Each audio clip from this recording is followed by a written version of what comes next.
started. I'm going to introduce the panel so that we can get you back to work, or we can just stay here and talk about bikes all day, which is what I would prefer, and probably most of you. So the panel, we've got a great group here, of course. You just heard from Gary, and then John Leach. John is the Director of Operations of Live Production. Used to be. I just retired in August.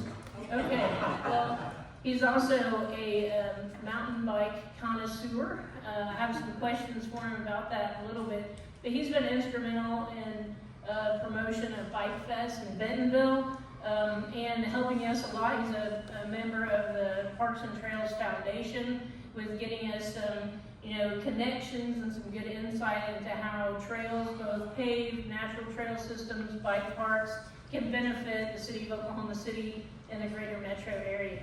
And then we've got Zach Craig. He is the new president of Visit OKC. So he's your contact to get tourists here, to get business here. And then I'll briefly introduce myself. My name is Paula Kelly. This is a very weird experience for me because my private life and business life are converging. Many of you know me in my day job, what pays the bills, but then many of you also know that when I'm not there, what I want to do is spend time out in the woods building trails. So I've developed a trail system out in Yukon on private property, and that's my passion. I could talk all day, but I just got some really exciting news. That we have a special guest that's phoning in, and John is going to tell us who this is, and we're so pumped. Certainly, yeah, and Gary's compelling presentation is part of what leads us to this guest. This guy's from Belgium. He's a professional Red Bull trials rider. In fact, he's won 9 world championships. This guy is like the Michael Jordan of trials bike. And he chose, from Belgium, where he lives, to host an event in Bentonville, Arkansas, which further proves if you have the infrastructure, you get to host events like that. And the Olympics that we had at River Sport coming, the softball Olympics, those are just some more stories. But we need to build more bike trails so we can have more bike events, because as Gary said, it brings the revenue in, brings in tourism, and it has people move to your community, which is great. So without further ado, 9-time world champion, Red Bull athlete, let's introduce Kenny Belay from Belgium.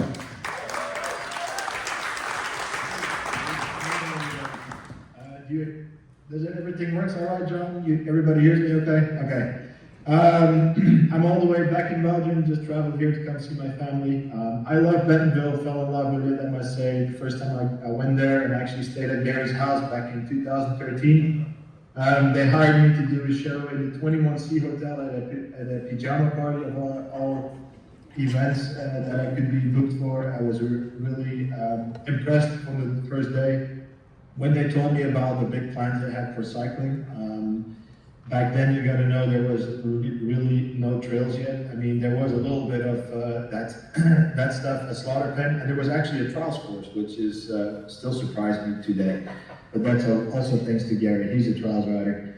And then, I stayed in touch with everybody over there. Went back and forward, did a lot of NBA halftime shows. That's how I met John. And soon decided in 2018 was when I was on standby for a playoff game, which actually never happened. Nobody called me to do a show. So I ended up 3 weeks and a half in Bentonville, and that's when my eyes really opened up. I met the founders of the film festival, which is still today a very respected event in Bentonville, and pitched them the idea of why don't we work together. I will produce a women event for you. So Women's Shred was born. That's back in 2018. And that's really, that brought John White back on the bike. He told me many times before.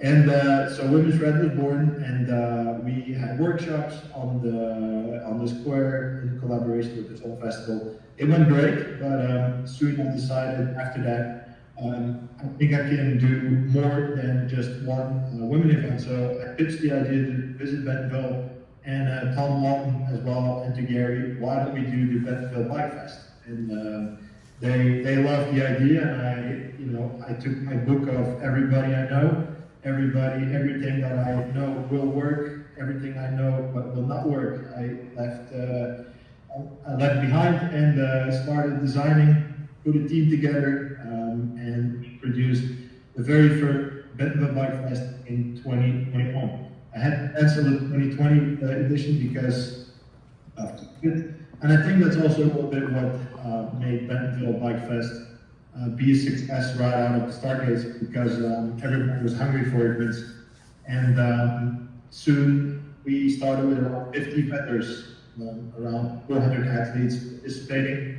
And today, I think we can say after 5 years, we wrapped up our event May 25th.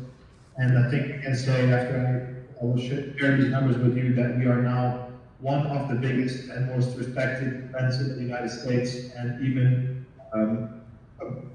other countries as well. People share about the event, the influencers talk about it, the industry talks about it, and we have a lot of great data to share. We'll share my screen here.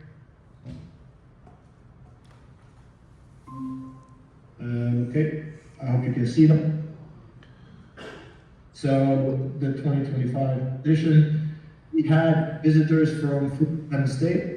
1,400 athletes participated in 8 competitions, also 20 workshops. So one of the key successes of Bike Fest is that we link the kids with professional athletes, and that's what really works. Kyle Strait, Jeff Nosk, Anneke Boeten, they all sacrifice meet and greet their idols, and that really works. Then we have a partnership with the NBDA and People for Bikes. This is a really important key element to Bike Fest, because we're not a bike fest without the bike industry. So they bring in history, they bring in the dealers, they bring in the infrastructure, and also they talk about how to make bike shops profitable. And this is really a great partnership that elevated us and made us grow and made us more credible in the bike scene. We have visitors from 13 countries, and also athletes from 13 countries. We had athletes coming as far as China to come and participate in the trials competition. The economic impact is nothing like the trails that you guys built, but it's still pretty impressive for a 3-day event. It's 1.5 million. These numbers I got from Visit Bentonville, so this is all the money that is spent in hotels and at the festival itself. We have 160 exhibitors. This is every year it grows, and my goal is to go to 250 exhibitors. And when I say exhibitors, it's not just the local bike shops that come. They are there, it's very important. But we have our crew coming from California. We got specialized giant, 90-foot booth that is the same setup they brought to Sea Otter, which is still today the biggest outdoor trade show in the world. And that means something. I mean, people now want to be in Bentonville, brand want to be in Bentonville. Very unique, this is the CPG partnership. So CPG, the consumer partners, this is, think about WD-40, Red Bull, Hale 101, these brands, we are in Walmart's backyard, they all support Bentonville Bike Fest because they see value. This is unique because there's no other event where these big brands will come in and support a mountain bike or a trials event. And this is very unique, and this is thanks to the landscape in the Walmart landscape. The inaugural e-mobility day, very important, and this is something we definitely will see grow in the future. This is all about e-bikes, cargo bike, active transportation, where mom and dad, their kids to school, a cargo bike, and Bentonville's investing a lot in trails with people for the Moose Coalition. So very important aspect. And this is also a new record by 1,000 people. In the past, we had 4,500 to 5,000 people visiting every day. Now we have 6,000 people. And I think this will grow every year. And this is something we are really proud of. This, of course, doesn't happen overnight. There's a lot of work that goes into it. This is to talk about the 5.9 million of impressions. I mean, there's a lot of motion that goes into the event. This, I can go over really quick. This goes from the conveyor belt where you take your walk at the airport, having ads on, all the way to fire campaigns, and me even doing shows in schools and creating new fans for bike fun. This is a little map of where all the athletes and general attendance came from. So Europe, in Africa, and here in China. Then we have 47 states represented plus Canada. Same with the riders, coming from basically Great Winter in the US and beyond. So I think if you decide to go to infrastructure and building infrastructure for your local scene and creating economic impact for that, that's really great, of course. But I think to celebrate that, it's important to have an event. We had Matt Jones recently, he's from the UK, freestyle rider. He said, the only reason I know about and I wanted to be in Bentonville, sure, because I saw it in your festival. So the festival can become the face of your build, everything you envision to do. I think that we are all a piece of the puzzle of Bentonville and the landscape. We got to be part of it, and if Oklahoma, visit Oklahoma, do something similar, just reach out to Juan and I. We are there to help with that.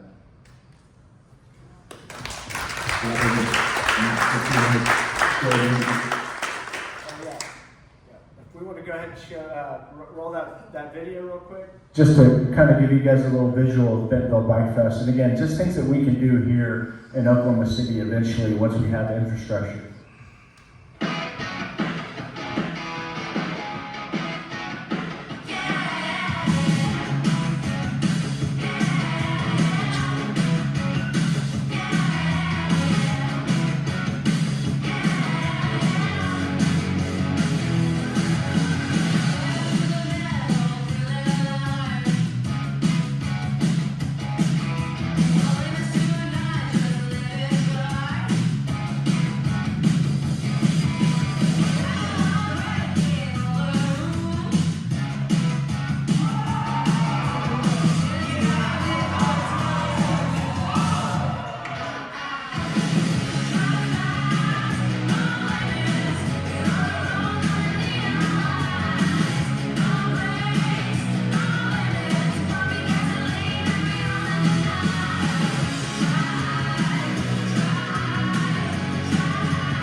I think the moral of the story is build it and they will come. And we found that out in other ways.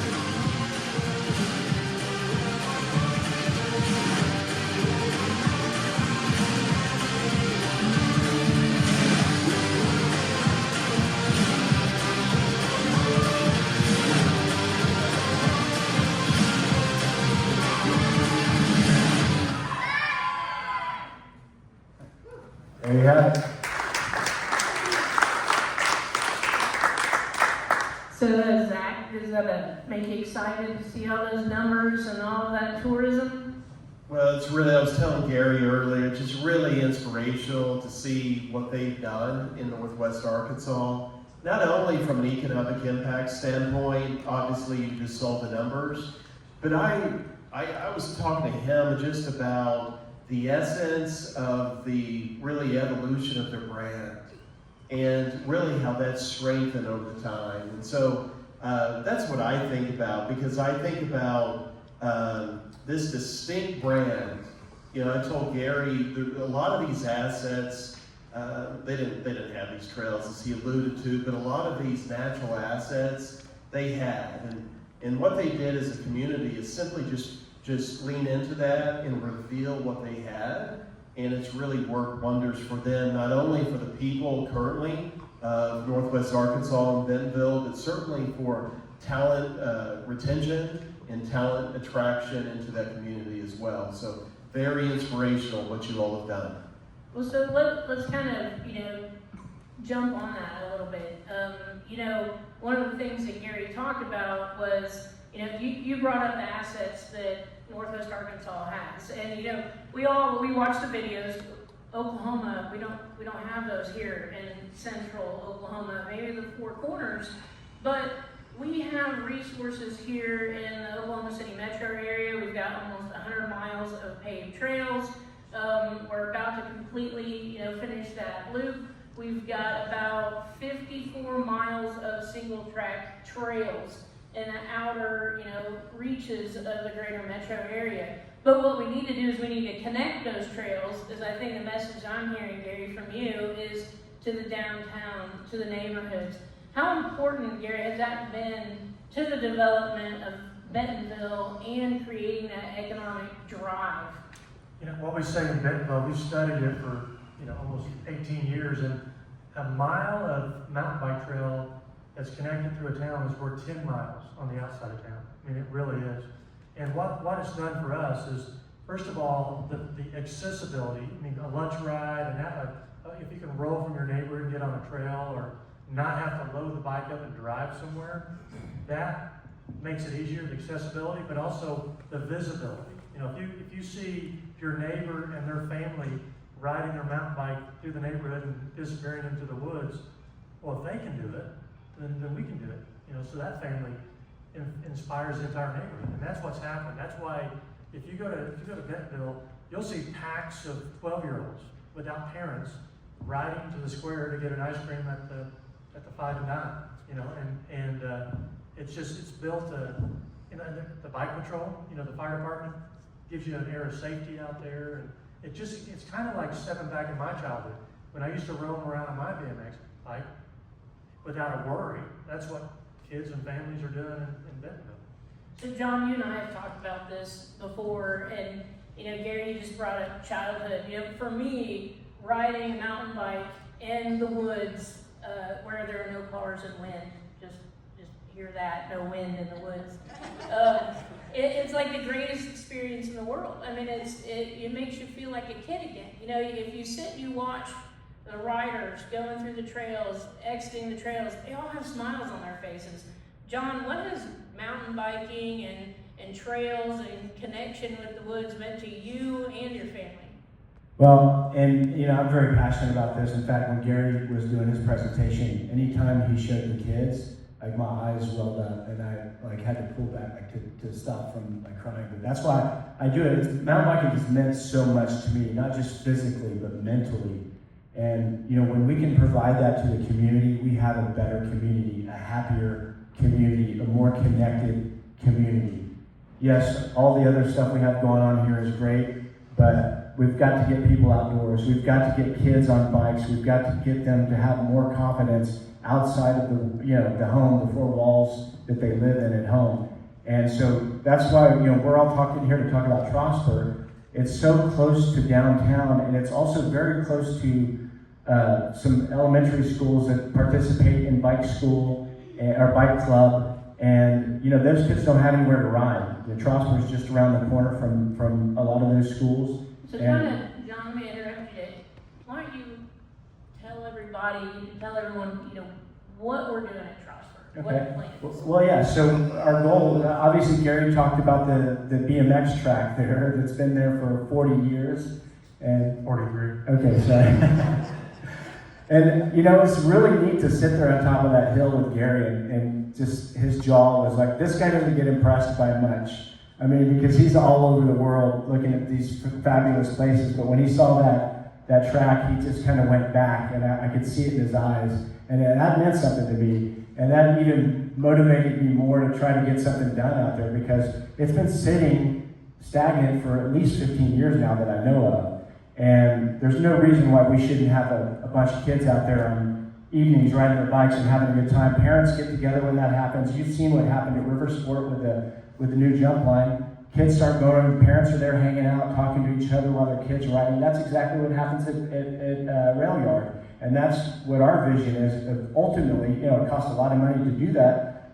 I mean, not in all the grand scheme of things, it's not very much money, but it's you're building a community, and you get these kids out on bikes with NICA coming and things like that, and bike school. We're building the biking community, which is ultimately going to build the trail systems around town. It's going to get more people out and about, and then we're a major city in 2 major thoroughfares, I-40. I see bikes coming across I-40 all the time, headed to Arkansas or headed to the East Coast or the West Coast. Why not get them to stop here for a day or two and ride bikes? And that's some of the stuff that happens, I think.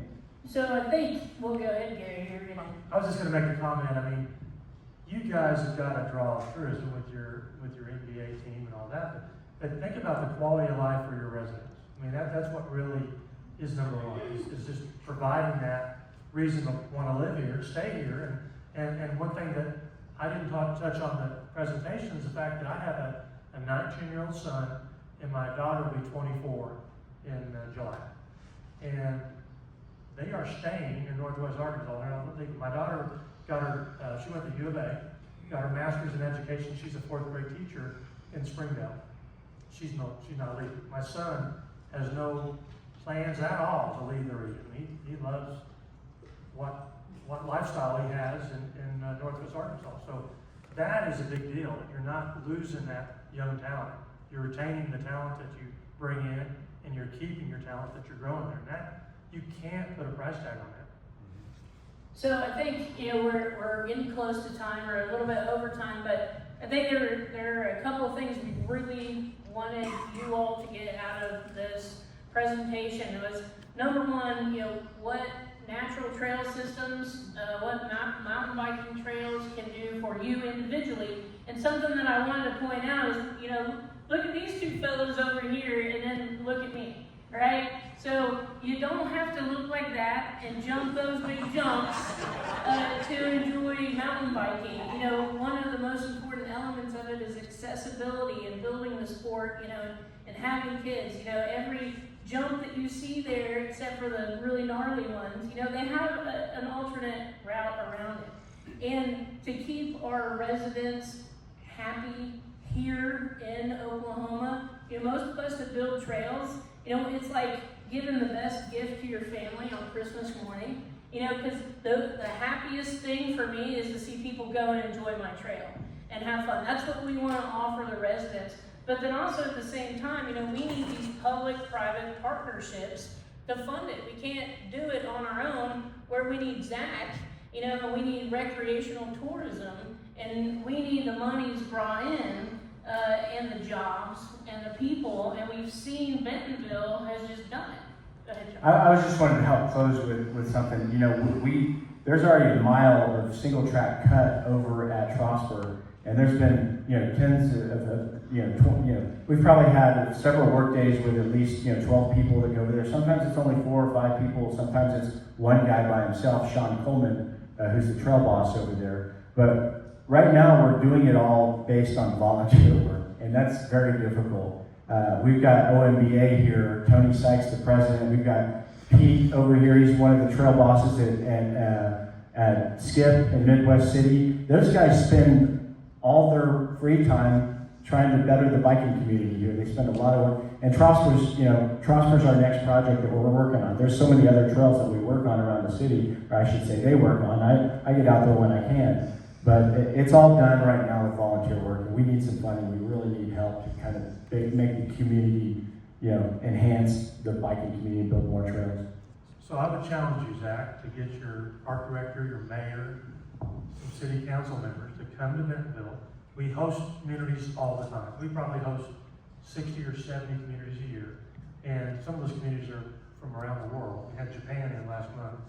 And we will host you and give a show and tell for the day on what, let Kayleen present on how it's economically a wonderful benefit. Our park director will talk about the quality of life for the citizens, and our mayor will talk about how it makes her job easier. Happy people are easier to manage. No doubt about that. If I could just say, one thing, I know there's certainly an opportunity from a mountain biking, from a dirt track perspective here in Oklahoma City proper.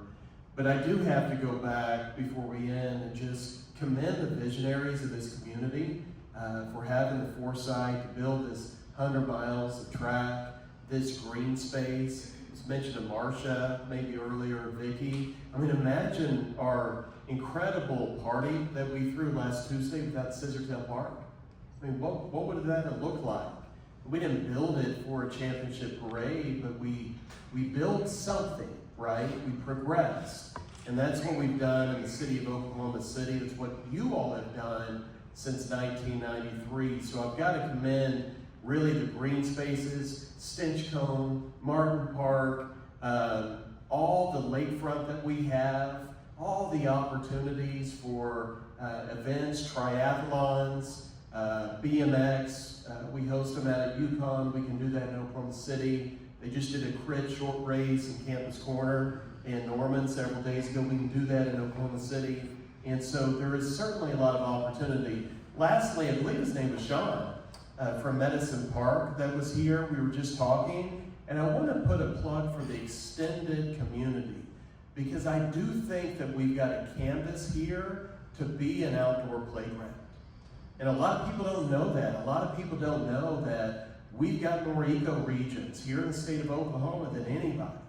And if you go an hour to our southwest, you're going to really fall into this incredible southwestern landscape where you can traverse on trails, and you can hike in the Wichita Mountains and at Medicine Park, which is incredible, or go down to the Chickasaw Recreational Area. This is a quality of life initiative for everybody who's here in Oklahoma City. You get up on a Saturday and say, it's beautiful. What should we do? Let's go down to Sulphur, the Chickasaw Recreational Area, and enjoy those trails. Perhaps you go to Romanos. Perhaps you go to Gloss Mountain and hike. That's just within an hour, hour and a half reach of Oklahoma City proper. And so I feel like the canvas is there right here in the community, and then from a quality of life initiative surrounding our community as well. But we certainly need to continue to lean into what you all are trying to do at Trosper and some other areas. And Gary, we just might take you up on that trip to Bentonville sometime soon. So thank you.